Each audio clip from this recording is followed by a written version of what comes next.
حسبنا اللہ و نعم الوکیل بھی ہے، نعم المولا و نعم النصیر بھی ہے، لہم مغفرت و اجر کریم بھی ہے، ان اللہ علی کل شیء قدیر کی حمد و ثنا کے بعد سید المرسلین و خاتم النبیین، شفیع المذنبین، انیس الغریبین، سراج الصالحین، احمد مجتبیٰ جناب محمد مصطفیٰ کے دربار کو ہر بار دربار میں ہدیتاً تحفتاً عقیدتاً محبتاً نذراناً درود شریف پڑھنے کے بعد دعا گو ہوں کہ میرا پڑھنا اور آپ کا سننا اللہ پاک اپنے دربار لم یزل میں قبول و منظور فرمائے۔ اللہ پاک امام الانبیاء کے وسیلہ جلیلہ سے ہم تمام مسلمانوں کو اپنے گھر بیت اللہ و گنبد خضرا کا دیدار نصیب فرمائے۔ حضرت صلی اللہ تعالیٰ علیہ وآلہ وسلم کا فرمان ذیشان ہے، آپ نے فرمایا آدم علیہ السلام سے لے کر میرے بابا حضرت عبداللہ تک جتنے باپ آئے وہ باپ بھی پاک تھے، اماں حوا سے لے کر حضرت آمنہ تک جتنی مائیں تھیں وہ مائیں بھی پاک ہیں۔ اللہ نے نبی کو بھی پاک پیدا فرمایا اور نبی پاک کے والدین کریمین کو بھی اللہ نے پاک پیدا فرمایا۔ اللہ پاک اپنی عظیم الشان کتاب قرآن پاک فرقان حمید برہان رشید میں حضور علیہ السلام کے والدین کریمین کا ذکر خیر فرما رہا ہے۔ ماہ مبارک ماہ ربیع الاول ہے اور ربیع الاول کا معنی بنتا ہے پہلی بہار، ربیع الثانی کا معنی بنتا ہے دوسری بہار، ربیع الاول کا معنی بنتا ہے پہلی بہار۔ اس کو پہلی بہار اس لیے کہا جاتا ہے 1.25 نبیوں کا امام نبی اس مہینے میں تشریف لایا، اور ربیع الثانی کو دوسری بہار اس لیے کہا جاتا ہے تمام غوثوں کے، تمام قطبوں کے، تمام ولیوں کے امام سیدنا غوث اعظم عبد القادر جیلانی اس مہینے میں تشریف لائے۔ کوئی لوگ ایسے ہیں جو پہلی بہار کے منکر ہیں، کچھ لوگ ایسے ہیں جو دوسری بہار کو نہیں مانتے۔ الحمدللہ ہم اہل سنت و جماعت ہیں جو نبوت کی پہلی بہار کو بھی مانتے ہیں اور ولایت کی دوسری بہار کو بھی مانتے ہیں۔ ماہ مبارک بڑی عظمت والا عزت والا مہینہ ہے۔ اس کے بارے میں علماء کرام نے لکھا ہے کہ جو کوئی بندہ 20 رکعت نماز نفل ادا کرے اور ہر رکعت میں سورہ فاتحہ کے بعد 21 مرتبہ سورہ اخلاص کی تلاوت کرے، اس کا ایصال ثواب انبیاء کرام کی بارگاہ میں پیش کرے، حضور کے صحابہ کی بارگاہ میں پیش کرے، آپ کی آل اولاد کی بارگاہ میں پیش کرے۔ آپ نے فرمایا جو بندہ یہ نوافل پڑھے گا اللہ پاک اس پر دوزخ کو حرام اور جنت کو اس کے اوپر واجب فرما دے گا۔ اگر آپ کے لیے یہ پڑھنا مشکل ہے تو 12 ربیع الاول سے پہلے جو کوئی بندہ 4 رکعت نماز نفل یوں ادا کرے، سورہ فاتحہ کے بعد 7 مرتبہ سورہ اخلاص کی تلاوت کرے، فرمایا اللہ پاک اسے 3 برس عبادت کرنے کا ثواب عطا فرمائے گا۔ فرمایا جو کوئی چاہتا ہے مجھے حضور علیہ السلام کا قرب ملے، حضور علیہ السلام کی خواب میں زیارت ہو، آپ نے فرمایا 12 ربیع الاول سے پہلے 1000 مرتبہ حضور کی ذات پہ درود پڑھے، انشاءاللہ جب آنکھ لگے گی خواب میں آمنہ کے لال کا دیدار نصیب ہوگا۔ اس مہینے میں ہمارے سنی حضرات عاشقان رسول اپنی گلیوں کو، اپنے محلوں کو، اپنی کوچوں کو، اپنی بستیوں کو، اپنے شہروں کو سجاتے ہیں، گھروں میں محفل میلاد منعقد کرتے ہیں، اللہ کے رسول کا ذکر کرتے ہیں، آپ کی آمد کا ذکر کرتے ہیں، آپ کے میلاد کا ذکر کرتے ہیں، آپ کے بچپن کا ذکر کرتے ہیں۔ یہ کرنا بھی چاہیے اور ہر میں سمجھتا ہوں مسلمان کے اوپر فرض ہے، وہ ہمارے نبی ہیں، اس نبی کی ہمارے اوپر لاکھوں کروڑوں احسان ہے، ساری زندگی ہم اس نبی کا شکر ادا کریں، ہم اس نبی کا حق ادا نہیں کر سکتے۔ لیکن ایک چیز کی کمی یہ ہے کہ ہم حضور کا تو ذکر کرتے ہیں لیکن حضور علیہ السلام کے والدین کا ذکر نہیں کرتے۔ بہت کم لوگ ہوں گے جن کی زبان سے آپ نے سنا ہوگا کہ اللہ کے رسول کے والد حضرت عبداللہ کی سیرت آپ کی زندگی کیا تھی۔ بہت کم لوگ ہوں گے آپ نے ان سے سنا ہوگا کہ حضرت آمنہ رضی اللہ تعالیٰ عنہا کی زندگی کیا تھی، ان کی سیرت کیا تھی، ان کا کیا کیا تھا۔ اس موضوع کا انتخاب کرنے کی وجہ بھی آپ سمجھیے گا۔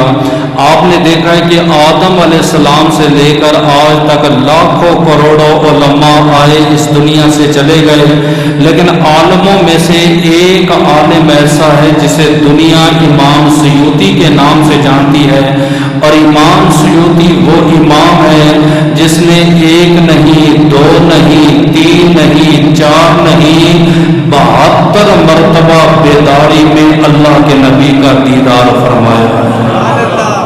آپ اور میں ترستے رہ جاتے ہیں بھئی ایک ہی مرتبہ بس حضور کی زیارت ہو جائے، بس خواب میں زیارت ہو جائے، اور خواب کا مسئلہ سن لے۔ آپ نے فرمایا من رآنی فی المنام فقد رأیت الحق، جس نے خواب میں مجھے دیکھا گویا اس نے حق کو دیکھا۔ من رآنی فی المنام فسیرانی فی یقظہ، فرمایا جس نے خواب میں مجھے دیکھا اس وقت تک اسے موت نہیں آئے گی، مرنے سے پہلے اسے ضرور میرا دیدار نصیب ہوگا۔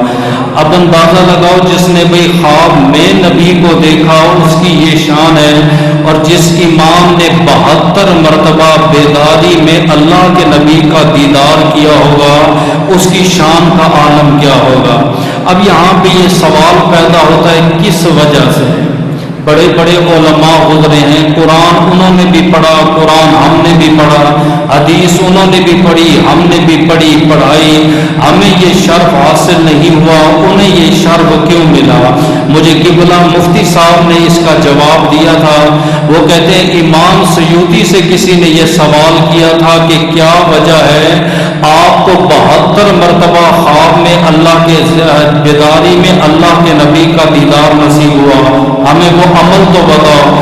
آپ فرماتے ہیں عمل یہ ہے کہ کچھ منکروں نے حضور علیہ السلام کے والدین کی شان میں انگلی اٹھائی، کسی نے کہا معاذ اللہ وہ مسلمان نہیں تھے، کسی نے کہا وہ ایمان نہیں لائے۔ آپ کہتے ہیں میں نے سب سے پہلے قلم اٹھایا، حضور کے والدین کی شان پر ایک رسالہ لکھا، لوگوں نے پھر اعتراض کیا، میں نے پھر رسالہ لکھا، لوگ اعتراض کرتے رہے، میں حضور کی شان کے والدین کی شان میں لکھتا رہا، یہاں تک کہ 10 رسالے جب مکمل ہوئے، ایک دن اللہ کے نبی تشریف لائے، فرمائے امام سیوطی اگر تو میری تعریف کرتا ہو سکتا میں تجھے اپنا دیدار نہ کرواتا، لیکن جو تو نے میرے والدین کی تعریف کی ہے، اب اس تعریف کا صلہ یہ ہے کہ میں 72 مرتبہ تجھے بیداری میں اپنا دیدار نصیب فرماؤں۔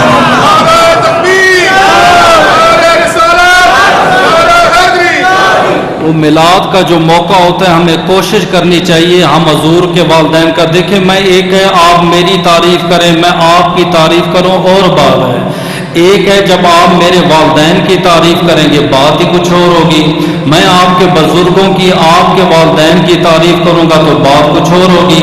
ایک ہے حضور کی تعریف کرنا، دوسرا ہے حضور کے والدین کی تعریف کرنا۔ تو آج کی جو ہماری گفتگو ہوگی وہ حضور کے والدین کے حوالے سے ہوگی۔ اللہ کی بارگاہ میں دعا ہے کہ اللہ پاک مجھے حق اور سچ بیان کرنے کی، آپ کو سننے کی اور اس پر عمل کرنے کی توفیق عطا فرمائے۔ آپ کی والدہ ماجدہ کی ولادت باسعادت 552 عیسوی میں ہوئی، جبکہ وصال بکمال 577 عیسوی میں ہوا۔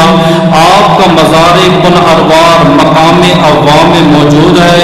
اللہ کی بارگاہ میں دعا ہے اللہ آپ کے مزار پر انوار پہ لاکھوں کروڑوں برکتوں اور رحمتوں کا نزول فرمائے، اور بی بی آمنہ کے صدقے جتنے مسلمات اس فانی دنیا سے کوچ کر گئے، آپ کے مزار کے صدقے اللہ پاک ان کی قبر کو جنت کے باغوں میں سے باغ بنائے۔ آپ کا نام ہے فاطمہ بنت وہب اور آپ کا لقب ہے سیدۃ النساء۔ تین ہستیاں ایسی ہیں جن کے لیے نبی نے سید کا لفظ استعمال کیا. سید بمعنی سردار ہوتا ہے، لیکن پاکستان میں سید ہم اسے کہتے ہیں جو خون رسول ہو. عرب میں سید اسے کہتے ہیں جو سردار ہو، جو بڑا ہو. اللہ کے نبی نے اپنے لیے فرمایا انا سید ولد ابن آدم ولا فخرا. فرمایا میں ابن آدم کا سردار ہوں لیکن مجھے اس بات پر فخر نہیں. اب یہاں حضور نے اپنے آپ کو سید کہا. دوسرا آپ نے فرمایا سید الشباب الحسن والحسین. آپ نے فرمایا جنتی جوانوں کے سردار جو ہوں گے، ایک کا نام حسن ہوگا تو دوسرے کا نام حسین ہوگا. نبی نے حسنین کریمین کے لیے بھی سید کا لفظ استعمال کیا. تیسرا اللہ کے رسول نے اپنی لخت جگر نور نظر سیدہ طیبہ طاہرہ حضرت فاطمہ بنت محمد کو کہا.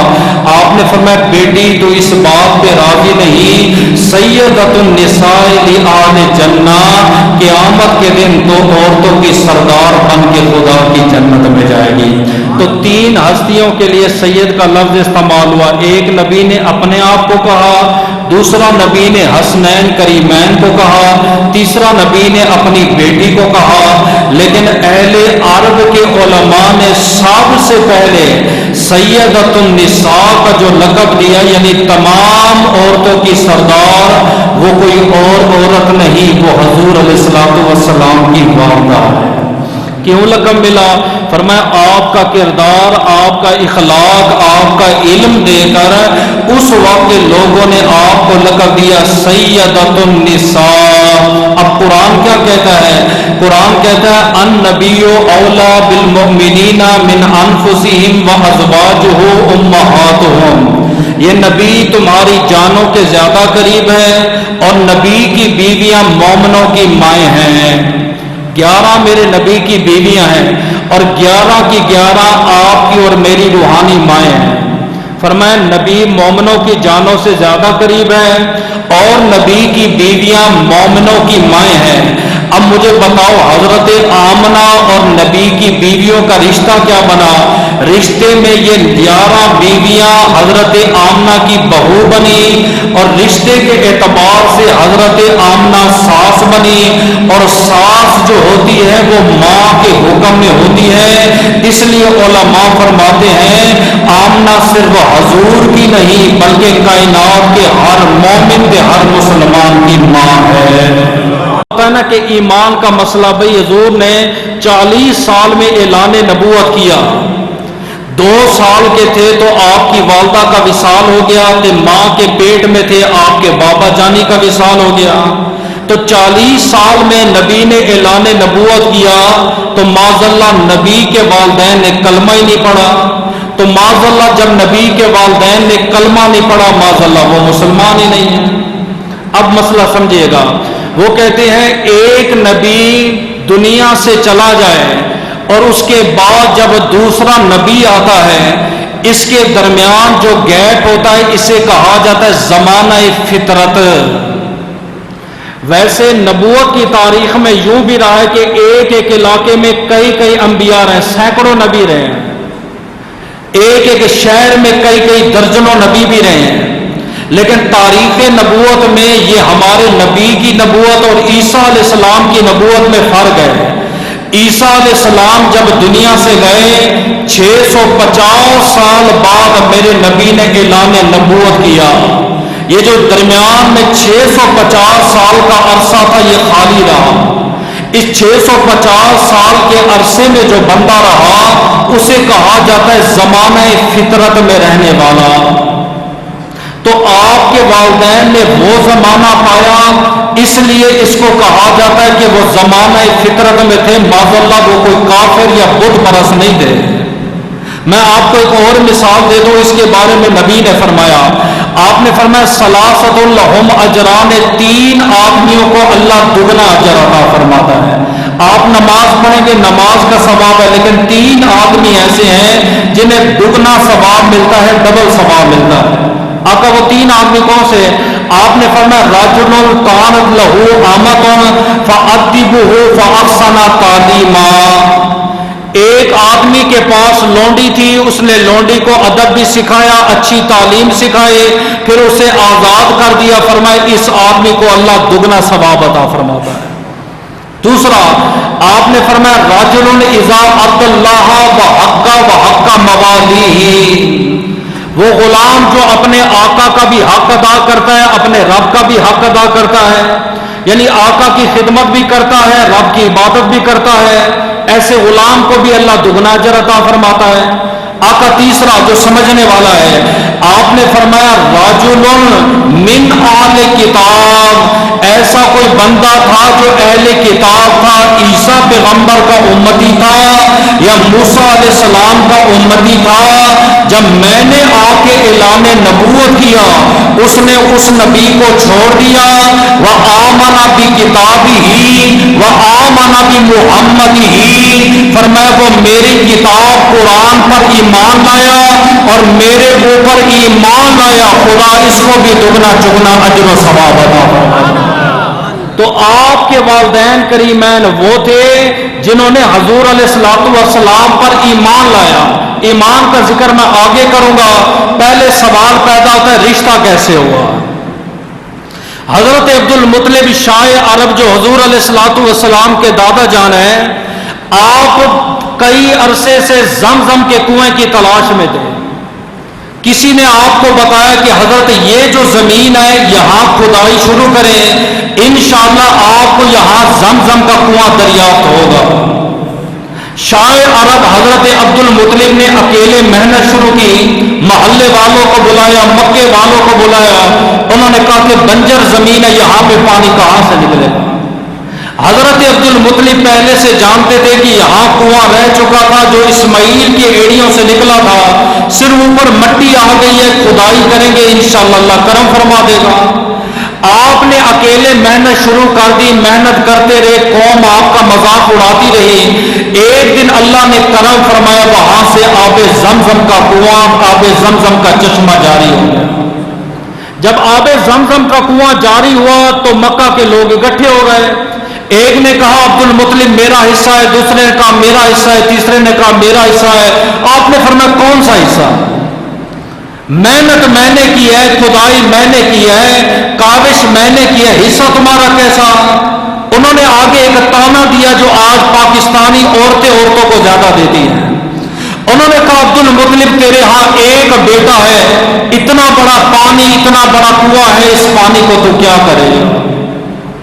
اکثر یہ تانا ملتا ہے، امیر کو بھی ملتا ہے، کبھی کہا جاتا ہے تیرے ہاں اولاد ہی نہیں ہے، تیری جائیداد کہاں جائے گی؟ تیرے ہاں تو ایک بیٹی ہے، اس کے بعد کیا ہوگا؟ تیرا تو ایک بیٹا ہے، تیرے جنازے کو کندھا کون دے گا؟ یہ سب سے پہلے تانا کافروں نے حضور کے دادا حضرت عبد المطلب کو دیا۔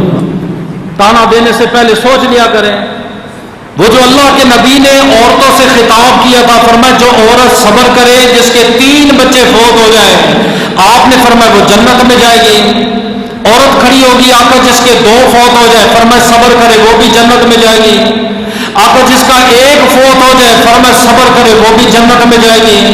اما عائشہ صدیقہ رو پڑی۔ آپ نے فرمایا بی بی آپ کیوں روتی ہو؟ عرض کی اللہ کے رسول مجھے منظر تو بتائے جنت میں کیسے جائیں گے؟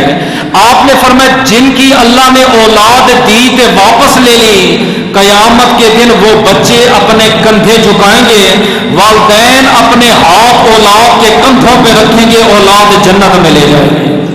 اما عائشہ اور رونے لگی۔ آپ نے فرمایا عائشہ صدیقہ کیوں روتی ہو؟ عرض کی اللہ کے رسول یہ تو ان کے لیے مسئلہ ہے جن کو اللہ نے اولاد دی، والدین نے صبر کیا اور وہ جنت میں جائیں گے۔ میں تو وہ ماں ہوں جس کو اللہ نے اولاد ہی نہیں دی، مجھے تو نہ اللہ نے بیٹا دیا ہے نہ اللہ نے بیٹی عطا فرمائی ہے۔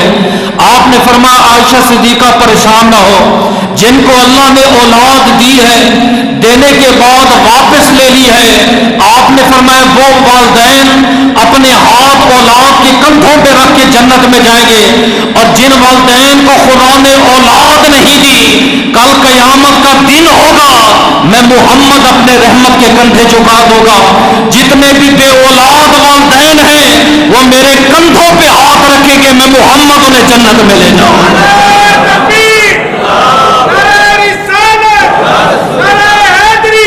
اس لیے اولاد کا تانا دینے سے پہلے آپ سوچ رہے ہیں.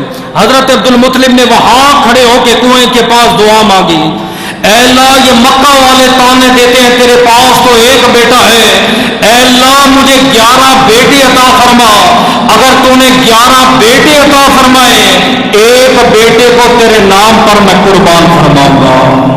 اللہ نے دعا قبول فرمائی. حضرت عبد المطلب کو اللہ پاک نے 11 بیٹے عطا فرمائے.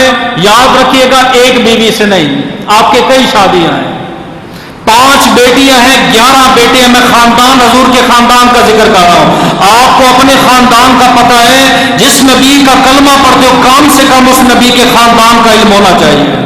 لیکن ان 11 بچوں میں جو سب سے زیادہ حسین تھا, سب سے زیادہ جو جمیل بچہ تھا, اس کا نام تھا حضرت عبداللہ, جو میرے اور آپ کے نبی کا والد ہے.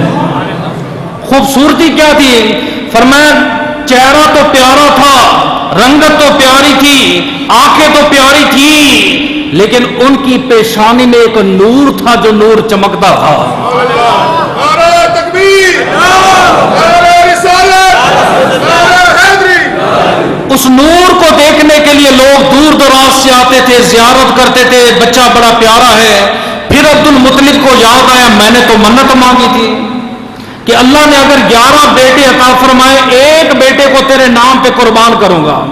علماء سے پوچھا, علماء نے کہا حضرت آپ اس طرح کریں, قرآن ڈالیں, 11 بچوں کا نام لکھے پرچی پہ, جس کے نام کی پرچی آئی اسے اللہ کے نام پہ آپ نے ذبح کرنا ہے. آپ نے 11 بیٹوں کا نام لکھا, پرچی اٹھائی تو سب سے پہلا نام حضرت عبداللہ کا ہو گیا. آپ نے علماء سے پوچھا اب کیا ہے؟ علماء نے کہا یہ بچہ بڑا پیارا ہے, اس کی پیشانی میں خاص قسم کا نور ہے, آپ نے اسے ذبح نہیں کرنا, قرآن بازی دوبارہ کریں. دوبارہ قرآن بازی کی, نام پھر حضرت عبداللہ کا آیا.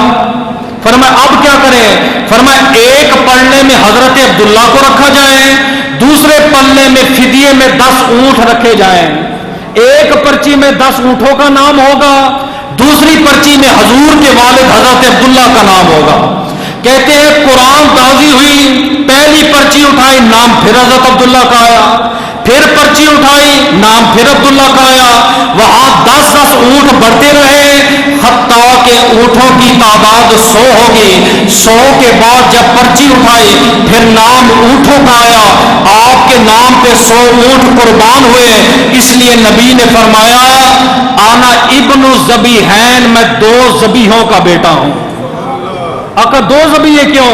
فرمایا ایک تو میرا نور اسماعیل سے چل کے آیا ہے, اسماعیل کو بھی اللہ کے نام پہ قربانی کا حکم دیا گیا تھا, فدیے میں دمبا آ گیا تھا. میرے بابے کو بھی قربانی کا حکم تھا, لیکن فدیے میں 100 اونٹ دیے اور اللہ نے میرے بابا جان کی جان بچا لی. حضرت عبداللہ جوان ہو گئے. اب اس نور کو میں تھوڑا سا ذکر کر رہا ہوں, پھر آپ کو آگے مسئلہ سمجھ آ جائے گا. شاعر عرب حضرت عبد المطلب, آپ اپنا قافلہ لے کے شام پہ گئے. اس کو دل اور دماغ سے سننا, آپ کو مسئلہ سمجھ آئے گا. کیوں میلاد کا ذکر کرتے, کیوں میلاد مناتے ہیں.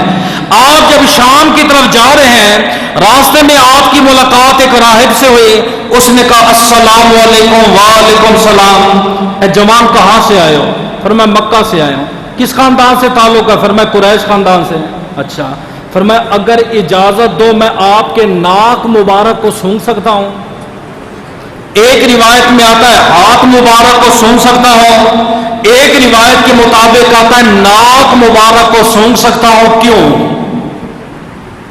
علماء فرماتے علم جو ہے وہ 5 چیزوں سے آتا ہے, ایک کتابیں لکھنے پڑھنے سے نہیں آتا. فرمایا آنکھ سے علم آتا ہے, آپ نے دیکھا, آپ کو پتہ چل گیا عورت ہے کہ مرد, یہ علم ہے. کان سے علم آتا ہے, آپ نے سنا, آپ کو پتہ چل جائے گا مذکر کی آواز ہے یا مؤنث کی آواز ہے. فرمایا ہاتھ سے علم آتا ہے, آپ نے چھوا, پتہ چل گیا نرم ہے کہ سخت ہے. زبان سے علم آتا ہے, آپ نے ٹیسٹ کیا, پتہ چل گیا میٹھا ہے کہ کڑوا ہے. ناک سے علم آتا ہے, سونگھ کے بتاتا ہے خوشبودار ہے کہ بدبودار ہے. پاؤں سے علم آتا ہے, چل کے پتہ چلتا ہے زمین نارمل ہے یا پتھریلی ہے. یہ 5 چیزیں ہیں.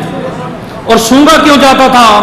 شہر جنگ میں مزار ہے سخی سلطان باہو رحمۃ اللہ تعالی علیہ کا. یہ اللہ والے جو بیٹھے ہوں گے ان کو میری بات سمجھ آئے گی. بہت مشہور ایک ہندو طبیب گزرا ہے، اور اتنا بڑا طبیب گزرا ہے تاریخ میں کہ جب کوئی بندہ بیمار ہوتا تو مریض کو لانے کی ضرورت نہ پڑتی، وہ مریض کا کرتا سونگ کے بتا دیتا مریض فلاں مرض میں ہے، فلاں بوٹی کو پیس کے اس کی دوائی ملاؤ، انشاءاللہ رب شفا عطا فرمائے. اتنا بڑا حکیم ہے. جب سخی سلطان باہو رحمۃ اللہ تعالی علیہ بیمار ہوئے، تقریباً میرے علاقے سے ان کا مزار 1.5 گھنٹے کی مسافت پر ہے. آپ کے مریدین نے کرتا اٹھایا، جیسے ہندو کے پاس گئے، دور کھڑے ہوئے تھے، آپ نے فرمایا کرتا کس کا ہے؟ انہوں نے کہا ہمارے حضرت سلطان باہو کا ہے. فرمایا میرے دربار سے باہر نکل جاؤ. آپ نے پوچھا وجہ؟ فرمایا میں نے سنا ہے جو سلطان باہو کے کرتے کو ایک بار سونگ لے وہ ہندو نہیں رہتا، کلمہ پڑھ کے محمد کا غلام ہو جاتا.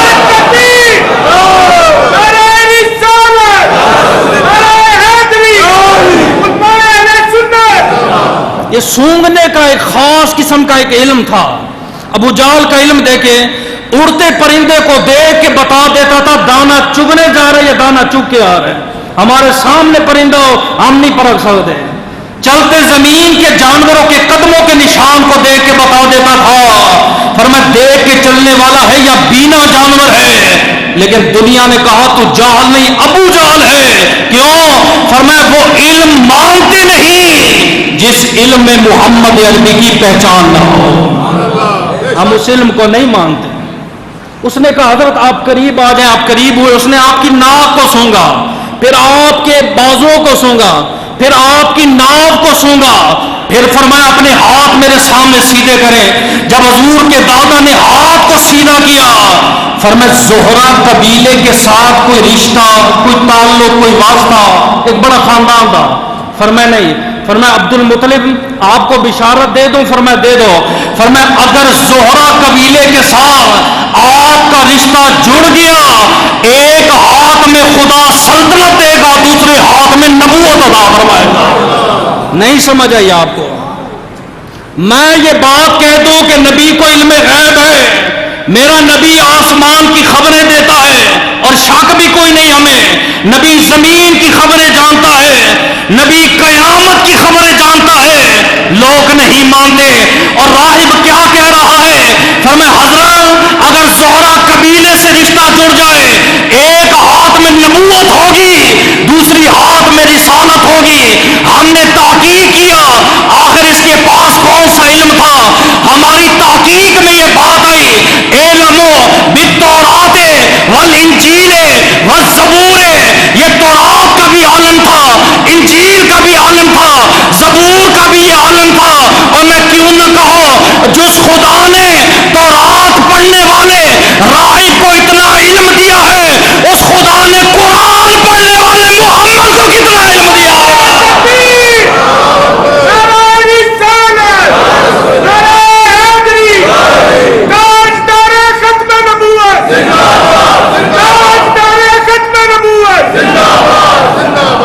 ماننے پر آئے تو تجزیہ نگار کے بھی نا باتیں مان لے دو. ٹی وی پہ بیٹھ کے کر آئندہ یوں ہوں گے، ملک کے حالات یوں ہو جائیں گے، کل بارش آئے گی، طوفان.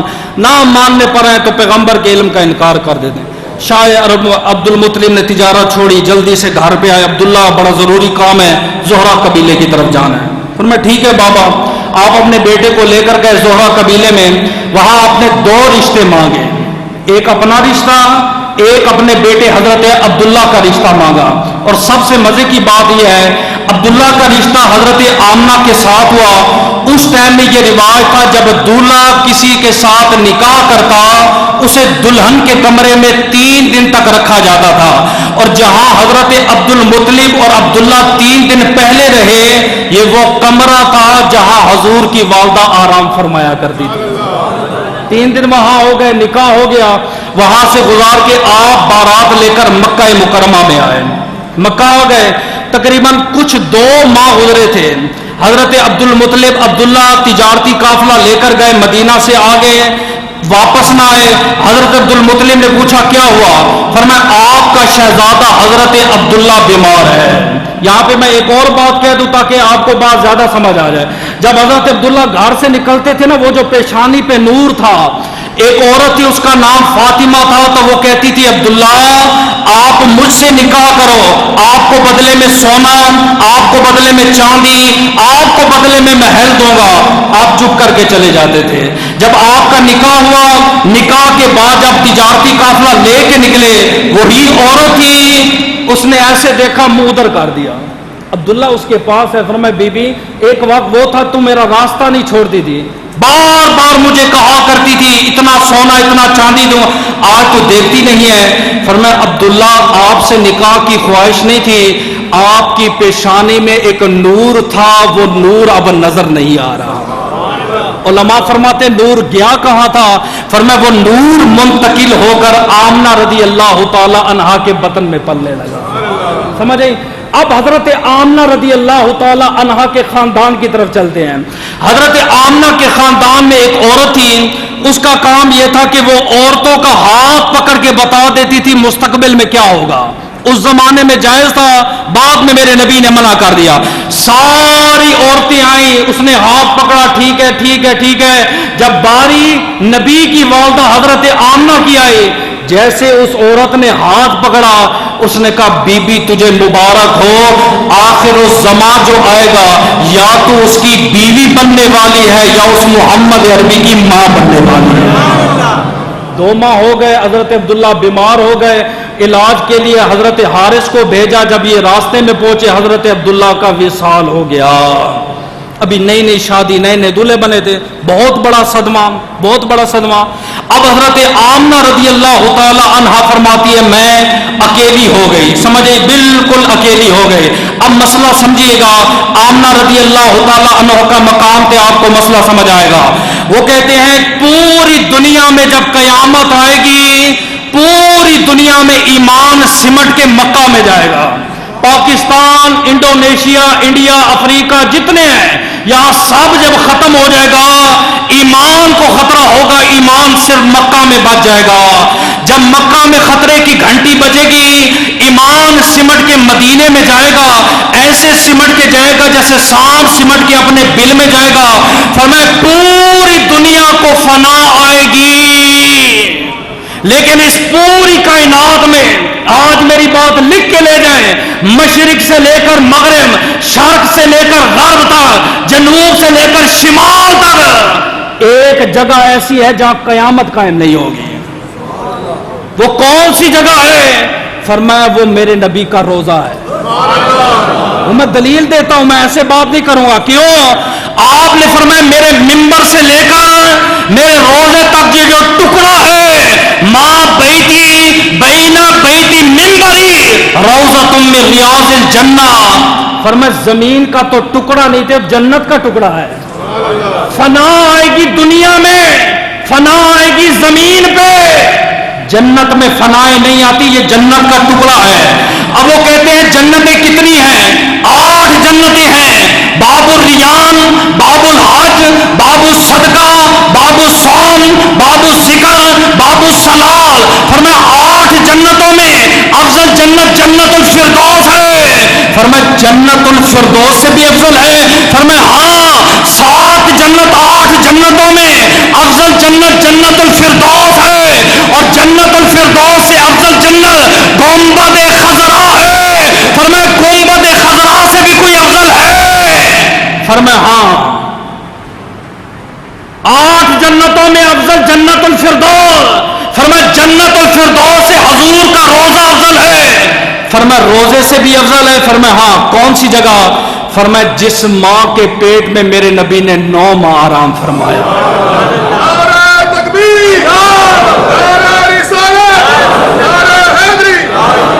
اب کہتے ہو نا کیوں لڑائیاں جھگڑے؟ یہی جھگڑا ہے. ہم حضور کے والدین کے لیے لڑ رہے ہیں، ہم ان کا ایمان ثابت کرنا ہے. اب وہ کہتے ہیں سرکار دو عالم صلی اللہ تعالی علیہ وآلہ وسلم میرے بطن عطر میں ہے. لوگ گئے زمزم کا پانی پینے میں بھی وہاں پہ گئی، میں پریشان کھڑی ہوئی تھی، ہر عورت کا خامد پانی بھر کے پلاتا، ہر عورت کا خامد پانی بھر کے پلاتا، میں امید سے تھی، جھکنا میرے لیے مشکل تھا، دل میں خیال آیا کاش اس نبی کا والد عبداللہ زندہ ہوتا، مجھے بھی پانی بھر کے دیتا۔ آپ کہتی ہے دل میں ارادہ کیا، رب کعبہ کی قسم ہے آب زمزم سے پانی نکلا اور میرے قدموں کا یوں طواف کرنے لگا جیسے حاجی بیت اللہ کا طواف کرتے ہیں۔ پھر آپ فرماتی ہیں میں آگے چلی، وہاں پہ سبزے پہ قدم رکھا، سبزہ ٹکراتا آواز آتی الصلاۃ والسلام علیک یا سیدی یا رسول اللہ۔ پھر فرماتی ایک رات ایسی آئی رأیتو کیسر شام، بستر پہ لیٹی ہوئی تھی، میں نے شام کے محلات کو دیکھ لیا۔ علماء کیا لکھتے ہیں، وہ کہتے ہیں آج کے دور میں بچہ پیدا ہو دنیا دار تے خامد کہتے ہیں مری لے جاؤں گا، ہیں فلاں لے جاؤں گا، جب دین دار پیدا ہو تو کہتے ہیں ماشاءاللہ حج پہ لے جاؤں گا، عمرے پہ۔ اس دور میں دستور تھا جب بیٹا پیدا ہوتا خامد اسے شام کے محلات دکھانے کے لیے لے جاتا۔ آپ فرماتے نبی کی ولادت ہوئی، میں سوچ رہی تھی شام کے محلات کون لے کر جائے گا، آواز آئی آمنہ فکر نہ کر، وہ اور مائیں ہیں جن کو لے کے جاتے ہیں، آپ محمد عربی کی ماں ہو، آپ نگاہ اٹھاؤ، آپ کا رب آپ کو بستر میں شام کے محلات دکھا دے گا۔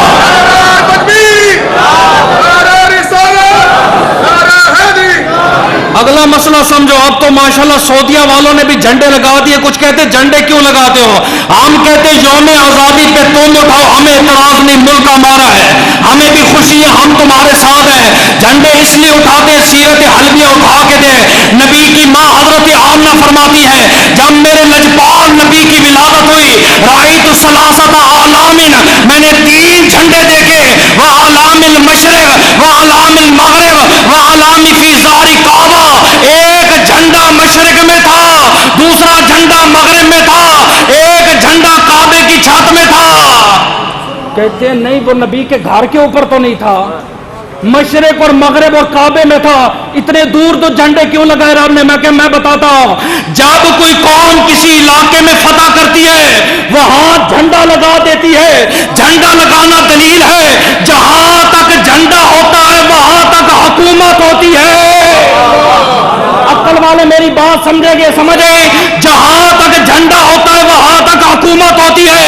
اور جھنڈے خالی 3 نہیں، آسمانوں پہ بھی جھنڈے لگائے گئے۔ اللہ نے مشرق میں جھنڈا لگا کے بتایا اور مشرق میں بھی حکومت محمد کی ہے، مغرب میں بھی لگایا فرمایا مغرب میں بھی حکومت محمد کی ہے، کعبے کی چھت پہ لگایا فرمایا کدھر بھاگو گے، اگر کعبے میں بھی جاؤ گے حکومت محمد کی ہے۔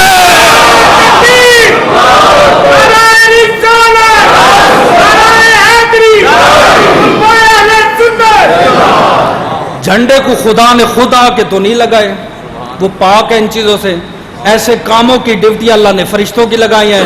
تے معلوم ہوا جھنڈے دے کے بھیجنا رب العالمین کی سنت ہے، جھنڈے لگانا جبریل امین کی سنت ہے۔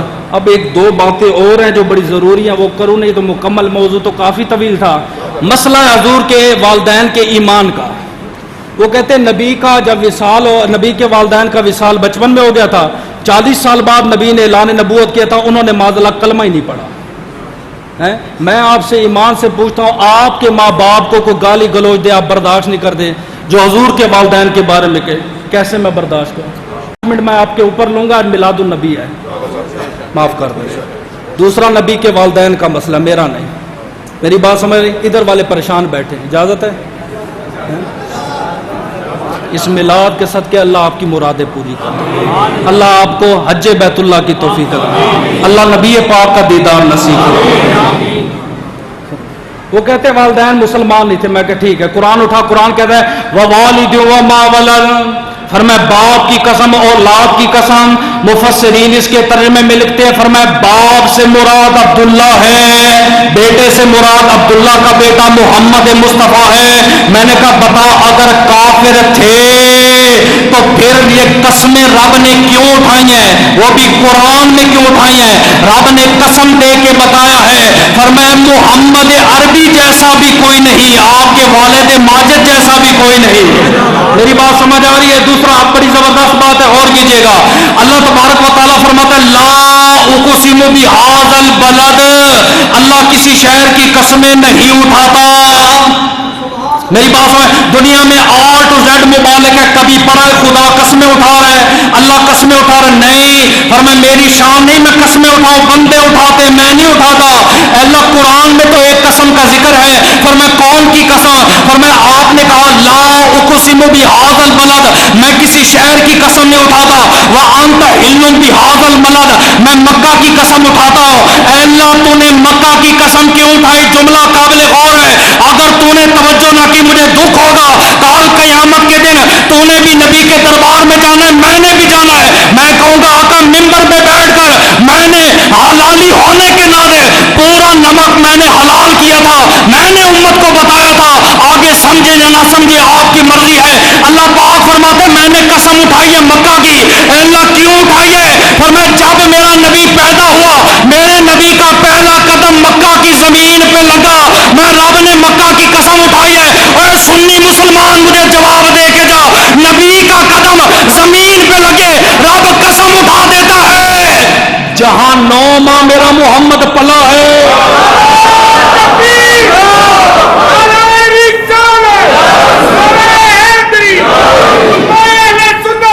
اگلی بات سن والا سوف یوتی کا ربو کا فتر دو. اے محبوب پریشان ہو, آپ کا رب آپ کو امت کے بارے میں راضی کرے گا. حدیثیں کئی سنی ہیں, جب تک نبی سجدہ کرتے رہیں گے, جب تک آخری امت جنت میں نہیں جائے گا تب تک میرے نبی راضی. نبی کی امت جنت میں جائے گی تو معاذ اللہ والدین جہنم میں جائے, میرا نبی راضی ہوگا؟ میرا نبی راضی ہوگا؟ اگلی بات کرے گا ولا تصلی علی احد منهم مات ولا تقم علی قبری. غور سے میرا جملہ سننا, جمعے کا دن ہے, تو نے بھی قبرستان جانا ہے, میں نے بھی جانا ہے, سمجھ رہی؟ کل رات میرا بیٹا فوت ہوا, آج الحمدللہ جمعہ پڑھا رہا ہوں, صبر کا دامن میں نے تھاما ہوا ہے. 2 دن پہلے آپ کے جناب و مقتدی اجاز صاحب کا وصال ہوا, ان کا بھی میں ذکر کرتا ہوں, سن لیجیے گا. اللہ پاک فرماتا ہے منافق مر جائے اس کی قبر پہ نہیں جانا. اور کیجیے گا کافر مر جائے اس کی قبر پہ نہیں جانا. میں قرآن پڑھوں کو حدیث نہیں پڑھ رہا. اور میں ولا تقم علی قبری ہی, محبوب نہ جنازہ پڑھنا ہے نہ تو نے قبر پہ جانا ہے. اما عائشہ فرماتی ہے نبی نے جب آخری حج کیا اپنی ماں کی قبر پہ گئے, اپنی ماں کی قبر کے اوپر کھڑے ہو کے بتایا, فرمایا تو ہوگا منافق, تو ہوگا کافر. میرے نبی کی ماں صرف مسلمان نہیں, مسلمانوں کی ماں ہے. اب رہا تیرا اعتراض, کہتے کیسے نبی نے ایمان لائے تو وہ تو فوت ہو گئے. میں کہا میں تجھے حوالہ دیتا ہوں, ان رسول اللہ صلی اللہ علیہ وسلم سال علی ربہ, میرے رب نے اپنے رب کی بارگاہ میں دعا کی. کیا دعا کی؟ اے اللہ, اللہم, اے اللہ کیا دعا فرمائی؟ فرمایا اب وہی فاحی فیحیی اب وہی, میرے والدین کو زندہ فرما. فاحیاہما, اللہ نے میرے والدین کو زندہ فرمایا. پھر کیا ہوا؟ فرمایا ثم آمنا, میرے اوپر ایمان لائے. پھر کیا ہوا؟ فرمایا ثم ماتا, خدا نے میرے حکم پر میرے والدین کو زندہ کیا. میری ماں نے بھی میرا کلمہ پڑھا, میرے باپ نے بھی میرا کلمہ پڑھا.